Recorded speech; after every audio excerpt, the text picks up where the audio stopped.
Noah's POV. Nasaan si Kiana? Tanong ko sa isa kong kasambahay pagkapasok ko ng bahay. Wala pa po siya, boss. Napatingin ako sa wristwatch ko. 11:11 at nasa labas pa rin siya. What the hell is Vexon doing? Inabot kong phone ko at dinayal ang number ni Kiana. Ilang beses itong tumunog bago niya ito sinagot. Hello? Hello, Kiana. Oh, ikaw ba yan, Noah? Ang mafia-boss kong asawang si Noah na walang pakialam sa feelings ng mga tao sa paligid niya. Ikaw ba yan? She sounded drunk. Where the heck are you? Ilang beses ko bang sasabihin sa'yo na umuwi ka na sa tamang oras?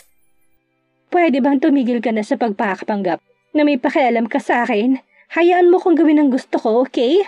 Goodbye, lalaking mas malamig pa sa yalo. He yelled and hung the phone. Kiana? Shit! Nasaan na bang babaeng yun at bakit lasing? I dialed Vexon's number this time at sinagot niya kagad to. Boss. Where's Kiana? Nandito po siya. Where are you? Sa Dark Castle Bar po, boss. I got it. Huwag mong hayaang mawala si Kiana sa paningin mo. Pupunta ako dyan sa loob ng 10 minuto. Naintindihan ko po, boss. Ibinaba kong telepono at nagsimulang maglakad palabas para hanapin ang aking Triumph Bonneville. Nakasanayan ko sumakay sa aking motor kapag wala ako sa mood na magmaneho ng aking sasakyan at kapag kailangan ko makarating na mas mabilis sa isang lugar. Gusto ko mga motorbike kaysa sa mga kotse. Boss, gusto mo bang samahan ka namin? Tanong ni Ray, isa sa mga tauhan ko. Hindi na kailangan, sabi ko habang nakasakay sa motor ko. Sinuot ko ang helmet ko at nagmadaling umalis. Kiana, napakatigas ng ulo mo. Hindi ko nga alam kung bakit paulit-ulit siyang pumapasok sa isip ko tuwing nasa kalagitnaan ako ng trabaho. Galit ako sa kanya pero gusto ko siyang makita palagi. Napakaraming tao nakita ko pagpasok ko sa bar. Ano kayang gagawin ni Kiana sa ganitong klaseng lugar? Akala ko hindi niya alam kung paano pumunta sa ganitong klaseng lugar. Nilibot kong paningin ko sa paligid. Sinusubukan kong hanapin si Kiana nang biglang may morenong lumapit sa akin na nakasuot ng napakaiksing itim na dress. Hey, handsome? Want some company? I don't need one. Go shit yourself. Sabi ko habang iniwanan ko siya doon. Jerk! Narinig kong sigaw niya. Nagkibit balikat na lang ako at nagpatuloy sa paglalakad. Hindi ko maiwasang magalit dahil itong unang beses na suwayin ako ni Kiana. Sa tingin niya ba may magagawa siya dahil lang sa hinahayaan ko siya? Sisiguraduhin kong pagbabayarin ko siya. Boss! Bigla ko narinig ang boses ni Vexon kaya napatingin ako sa kanya. Where is she? Nandun po siya, boss. Sabi niya sabay turo sa isang babaeng nakaupo sa stool habang nakadikit ang ulo sa counter. Natutulog na siya.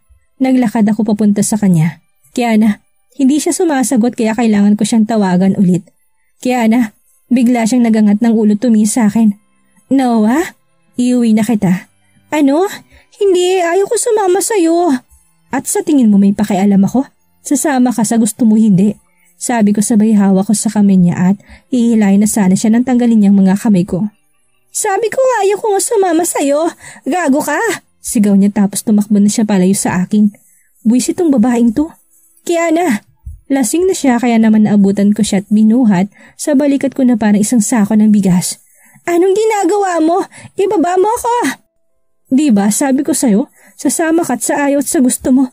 At sinabi ko rin hindi ako sasama sa'yo, kaya ibaba mo na ako.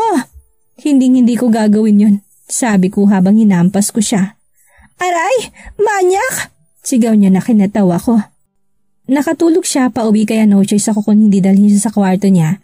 Nilagay ko siya sa kama niya tapos umupo ako sa tabi niya. May bahid ng luhang mukha niya. Pinunasan ko mga hibla ng buhok na nakatakip sa mukha niya. At tinitigan siya. She looks so good. Napakaganda niya. Kahit tulog, she looks so cute whenever she's sulking at me although there were many times na naiinis ako kasi parang gusto niyang malaman lahat ng tungkol sa akin. Gumalaw siya tumarap sa akin na nakapikit. Nakasuot pa rin siya ng uniform ng paaralan na may vest. Kaya napagpasyahan kong tanggalin iyon. Naiwan lang ang kanyang puting blouse. Kitang-kita ko kung anong kulay ng brown suit niya at naging dahilan ng pagsikip ng pantalon ko. Dumapong mga mata ko sa kanyang pinkish na matambok na labi. Nilapit kong mukha ko sa kanya at dahan-dahan kong inangkin ang mga labi niya. Gumalaw siya na parang gigising siya pero hindi ko siya pinansin. Patuloy kong nilalasap ang kanyang bibig habang sinasakop ng init ang aking buong katawan. Lumayo ako sa kanya para titigan ang mukha niya. Hindi ko siya pwedeng pagsamantalahan. Ayaw ko makipagtalik sa kanya dahil lang sa lasing siya. Ito'y magiging boring. Nagulat ako nang bigla siyang magmulat ng mata at diretsyon tumitig sa akin. "Kiss me," bulong niya. "Oh, what?" "Kiss me please," she mumbled habang nakalagay ang mga kamay niya sa balikat ko. Isang ngising na buo sa aking labi. "Kung yan ang gusto mo, wag mo lang akong sisihin kung sakaling magkatalik na tayo." I claimed her lips once again and she kissed me back.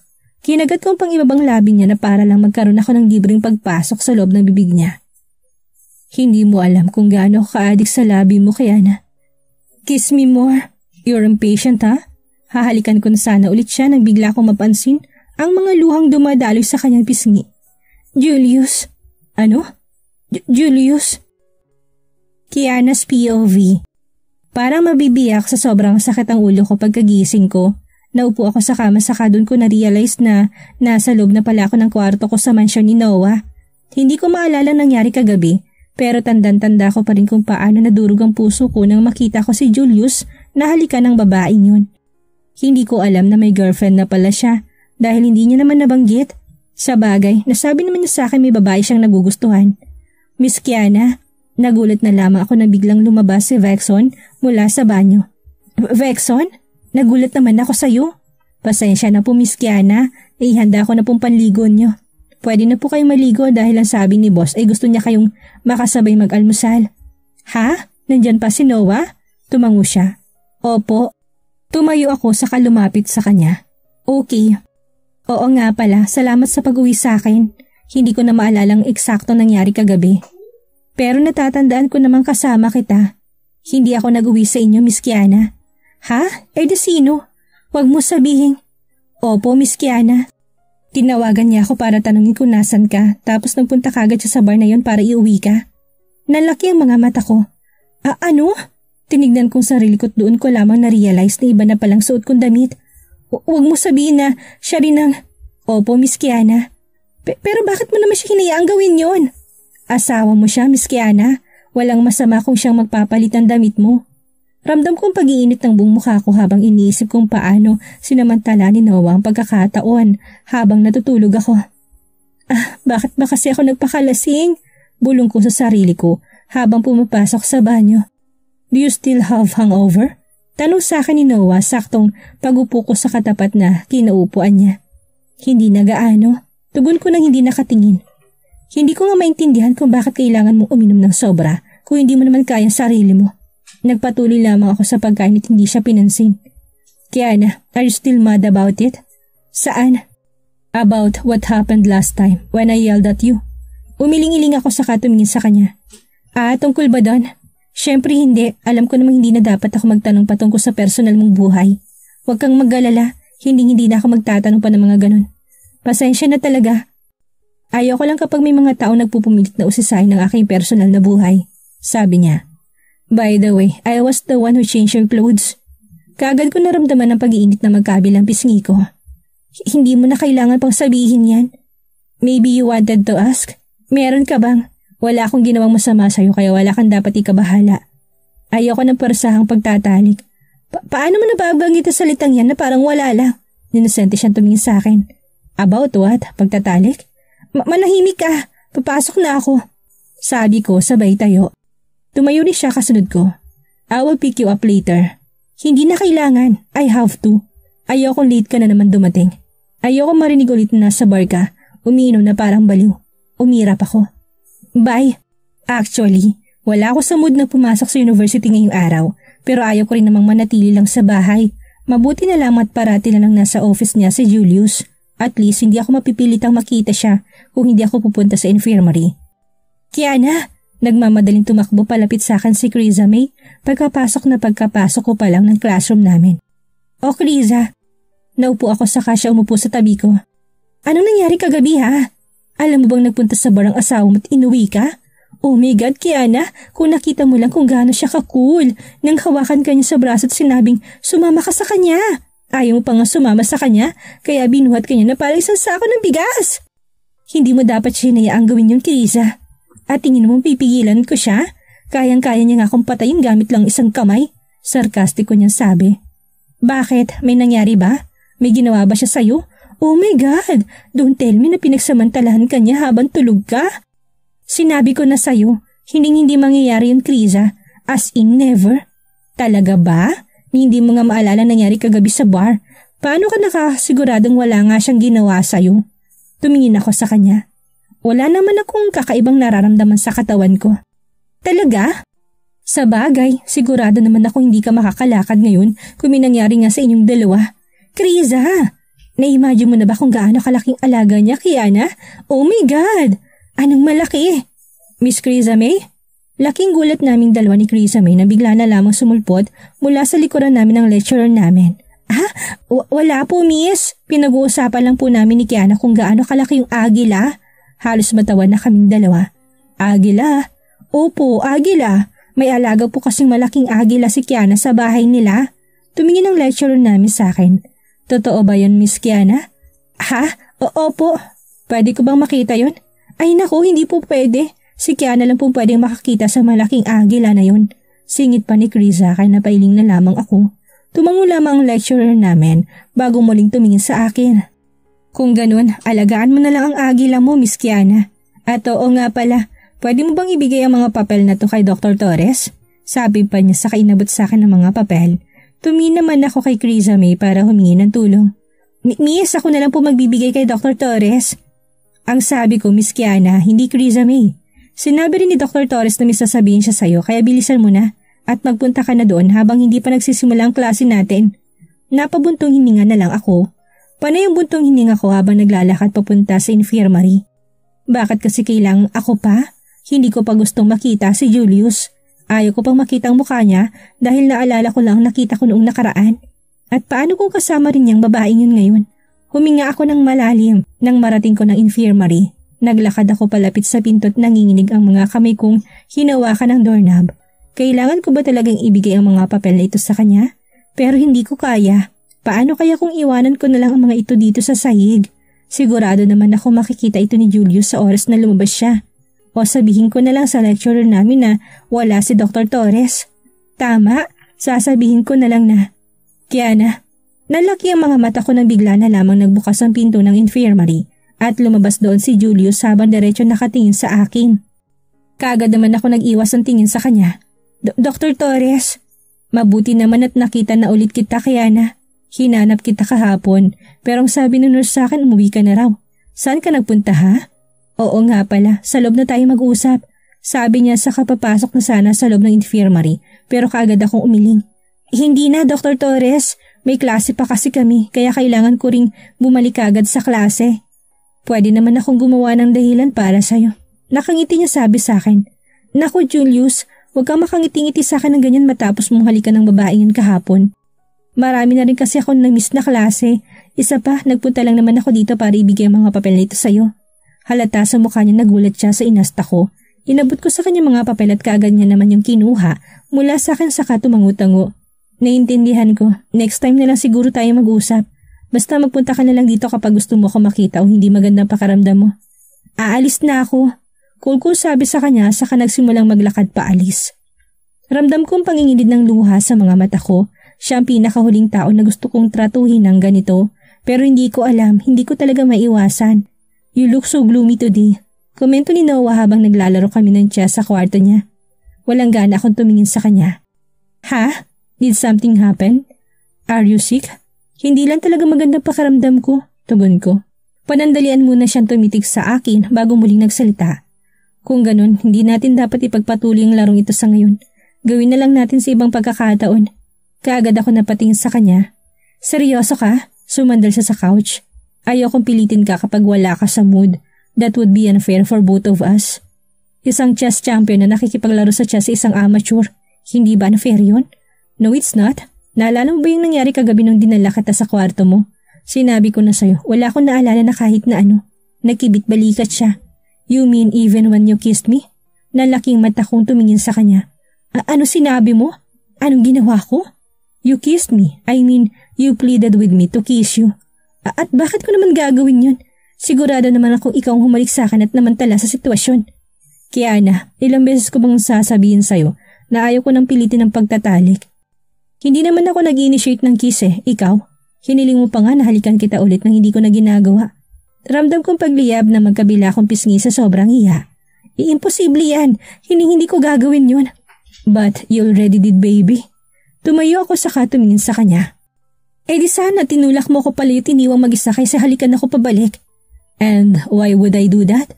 Kung gentleman ka, yun ang gagawin mo. Tumayo si Noah saka nagsimulang maglakad papalapit sa akin.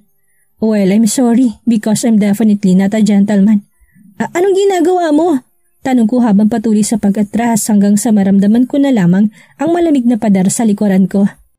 Na-corner ako ni Noah sa pamamagitan ng pagtukod sa dalawa niyang braso sa gilid ko. At kung sakaling subukang mong malasing ulit, halikan ako. Sinisigurado kasi hindi ito magtatapos sa isang nakakatawang halik lamang. Bulong niya sa kahinalikan ng tenga ko. Kagad ko naman siyang tinulak palayo. Manyak! Tumawa lamang siya habang pinagmamasdan ako mula ulo hanggang paa. Mukhang nakakuha ka na ng lakas. Itutuloy pa ba natin ang laro natin ng chess? Chess your ass? Sigaw ko saka naglakad palabas ng kwarto niya. Hindi na talaga siya nagbago. Siya ang pinakamanyak na lalaki na kilala ko sa buong buhay ko. Sinusumpa ako. Hindi na talaga ako magpapakalasing. Kiana, pwede mo ba ako samahan sa mall sa Sunday? May dress kasi akong gustong-gusto kong bilhin since last month pa. Kaya lang si mommy gusto parati ako nakikitang nag-aaral kahit na hindi ko naman naintindihan ang pinag-aaralan ko. Nakapout na sabi ni Criza May habang naglalakad kami papunta sa school cafeteria. Hindi ako sure Sasabihin ko muna kay Noah. Nangaasar naman siyang tumingin sa akin. Ang hirap magkaroon ng asawa, no? Kailangan mo sabihin sa kanya kung anong gusto't gawin mo at saan ka pupunta. Hindi naman ito dahil sa asawa ko. Ito kasing napagkasundaan naming dalawa kung kukunin niya ako mula kay na daddy. Naintindihan ko na. Speaking of daddy, kamusta na kaya siya ngayon? Well, for sure nagpapakasaya na sila ngayon dahil wala silang utang kay Noah na kailangan nilang bayaran. Napayuko ako. Siguro ngay tama si Criza May. Pinangako sa akin ni daddy noon na babawiin niya ako mula kay Noah pero tingin ko naman ay wala na siyang balak na gawin yon. Kaya na, Criza May. Kaagad kaming lumingon ni Criza May nang marinig namin na may tumawag sa pangalan namin at nang malaman ko kung sino yon ay kaagad akong tumalikod ulit. Criza, balik na tayo sa klase natin. Ha? Bakit? Tinatawag tayo ni Mr. Torres? May gagawin pa ako. Okay. Nagsimula na ako maglakad saka ko sila iniwang dalawa. Hindi pa ako handang makita siya. Kung kailangan ko siyang iwasan at gawin ng lahat para hindi siya makita, gagawin ko. Pipilitin kong iwasan na muna siya hanggang sa makumbinsi kong sarili kung hindi niya na ako magugustuhan pa. Bye, Criza. Bye, Kiana. Ingat. Ngumiti lamang ako sa kanya saka ako tumingin kay Vexon na kaagad na binuksan ng pinto ng limousine para sa akin.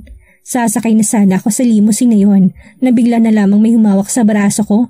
Pareho kami ni Vexon na napatingin at nakita namin na isang lalaki nakasuot ng black suit. Miss Kiana, sino ka? Tanong ko sa kanya. Gusto po kayo makita ni na Mr. and Mrs. Escobar. Mr. and Mrs. Ibig mong sabihin ng mga magulang ni Noah? Tumango naman siya kaya tumingin muna ako kay Vexon para makonfirm kung totoo ngayon na tumango rin siya. Nagdalawang isip pa akong sumama sa kanila noong una pero si Vexon na mismo nagsabi sa akin na sila ngang mga tauhan ng mga magulang ni Noah. Sumakay lamang kami ni Vexon sa loob ng limousine saka sinundan ng kotse nila hanggang sa makarating kami sa isang napakalaking mansyon. Ano naman kayang kailangan niyan sa akin ng mga magulang ni Noah? As expected, ang bahay nila hindi hamak na mas malaki sa bahay ni Noah. Mas marami ring butlers kaysa servers ang bumati sa amin na makapasok na kami sa loob. Miss Kiana, sabi po sa amin ni Madam na sa office niya kayo mag-uusap. Sa itaas, sabi ng butler na may pangalang Wamos. Naintindihan ko. Sagot ko habang sinusundan siya paakyat. Ang mga hagdan nila'y gawa sa salamin kaya naman di ko maiwasang kabahan dahil baka mamaya ay bigla na lamang ako madulas o baka bigla na lang itong mabasag. Ngayon ako nakakita ng ganitong hagdan sa buong buhay ko. Ngayong nakita ko ang bahay nila, na-realize ko na simple lang si Noah dahil mas simple ang bahay niya o dahil din siguro lalaki siya. Huminto kami sa harap ng isang malaking oakwood, double door. Eto pong office niya, Miss Kiana, sabi ni Wamos sa kabinuksan ng pinto na yon para sa akin. Tumingin muna ako kay Vexon, hihintay na lang kita dito sa labas, Miss Kiana. Gusto ko sana siyang sumama sa akin sa loob pero tingin ko hindi niya rin gusto ang idea na yun. Nakita ko ng mommy ni Noah na magpunta sila sa mansyon para pagalitan siya. Tumingin pa nga siya sa akin noon na parang basura lang ako. Isang maaliwalas at pastel painted na kwarto ang nakita ko nang bumukas ang pinto. Lahat ng furniture sa loob noon ay kulay pastel. May malalaking paintings din sa pader. Katapat ko isang desk na gawa sa oak. Would you like to take a seat? Nagulat ako na bigla na lamang may nagsalita. Nagangat ako ng tingin at nakita kong mommy ni Noah na nakatayo sa tapat ng desk niya habang diretso nakatingin sa akin. Suot niya isang pink na sheet dress habang ang buhok niya naman ay nakapusod. Lalo tuloy siyang nagmukhang straighto. Actually, pareho sila ni Noah. Intimidating. Thank you po. Sabi ko sa umupo sa isang pastel couch katapat ng desk niya. Naglakad naman siya sa direksyon ko saka naupo sa katapat kong couch. Sigurado kong iniisip mo ngayon kung bakit gusto kitang makita. Opo, diretso kong sabi na siya namang nagpataas ng kilay niya sa akin. May I know your name first? Kiana Reeves po. Tumango siya, may isang babaeng pumasok saka kami dinalhan ng coffee and cake. So Kiana, I've heard that you got married to my son. Noah? Opo. Gaano katagal na kayo magkakilala? Magkaibigan ba kayo? Duda ako doon. Hindi naman kasi nagkaroon si Noah ng kahit ni isang kaibigan. Tumingin ako sa kanya. Actually, baka naman pinilit ka lang niya na magpakasal sa kanya. Tama ba ako? Tama nga ako. Sabi niya sa kauminom ng kape niya. Sino nga naman ba magkakagusto sa lalaking kagaya niya? Well, may magkakagusto naman sa kanya dahil kahit na pangit ang ugali niya, mayaman naman siya at gwapo. Kahit na sigurado namang hindi sa tamang paraan galing ang kayamanan niya. Napakunot ako ng noo. Excuse me. Pwede ko po bang malaman ang dahilan kung bakit niyo ako pinapunta dito? Huminto siya sa pagsasalita, saka diretsong tumingin sa mga mata ko. I want you to file a divorce. Anong gagawin ni Kiana ngayong hinihiling ng ina ni Noah na hiwalayan niyang asawa? Anong plano ng magulang ni Noah? Bakit nila ito ginagawa? At anong gagawin ni Noah kapag nalaman ng gustong mangyari ng ina? Yan ang ating aalamin sa susunod nating kabanata.